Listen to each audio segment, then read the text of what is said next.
انا عندي 30 سنه واتخطبت مرتين قبل كده بس ما حصلش نصيب.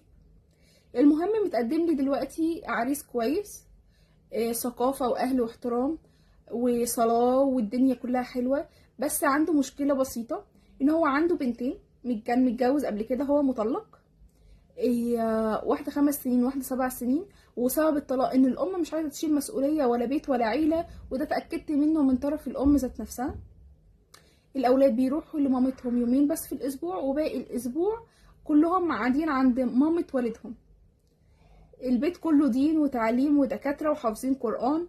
هو مش كبير قوي، بس انا خايفة ان هم يرجعوا لبعض تاني، وان انا يعني يبقى هو يعني هيبقى متجوزنا احنا الاتنين، وانا دي الحاجة دي انا مش هسمح بيها ولا في طبعي ولا هقدر استحملها. جوزي هيكون بتاعي انا لوحدي، مش هيسمح ان في واحدة تانية تكون مشاركاني فيه. المهم ده سبب خوفي.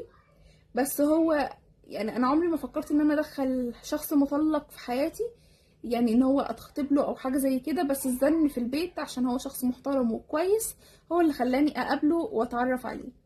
بقى مع العلم ان انا متقدم لي حد تاني بس لسه ما شفتوش. هو اخلاق برضو وصلاه وسن متقارب، بس مشكلتي الوحيده معاه ان هو بيشرب سجاير. والموضوع ده رخم.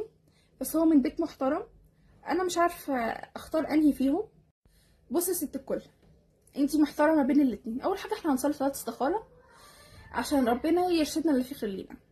بالنسبه للي مطلق احنا هنعرفه من الاول ان احنا يعني اوبشن ان انت ترجع لطليقتك دي مش متاح. لو انت في نيتك يا ابن الناس ان انت هترجع ليها تاني، خلاص انسانه من الاول وشوف طريقك. تمام. احنا ممكن نقعد مع العريس التاني، مفيش مشكله ان هو بيشرب سجاير، اتفقي معاه اتكلمي معاه. كل حاجه بتيجي بالاتفاق وبالكلام. وشوفي ارتحتي له، خلاص تمام. يعني شوفي مين اللي انت هترتاحي معاه ووافقي عليه. تمام. لو متاح لك ان انت لغايه دلوقتي تشوفي العريس التاني وتقعدي تتكلمي معاه وتعرفي شخصيته وتمام اللي هي الرؤيه الشرعيه، ده حاجه كويسه جدا. مفيش مشكله طالما ان انت لسه ما وافقتيش على العريس الاولاني. تمام. العريس الاولاني انت عارفه عيوبه، والعريس التاني انت لسه برضو ما عرفتيش كل عيوبه لانك ما قعدتيش معاه ولا شفتي ظروفه ولا اتكلمتي ولا اي حاجه، كله كلام من بره. تمام. فانا من رايي تشوفي العريس التاني وتصلي صلاه استخاره، واللي فيه خليكي ربنا يقدمه. وبالنسبه ان هو مطلق انت تشرطي عليه ان انت تبقي الزوجه الوحيده، لا اما كده لا اما مفيش. انت واهلك تشرطوا عليه الشرط ده، ويعني من الاول الاتفاق من الاول بيبقى حلو. لكن اوبشن زوجه تانية زي ما انت رافضه ارفضي تماما، وده حقك.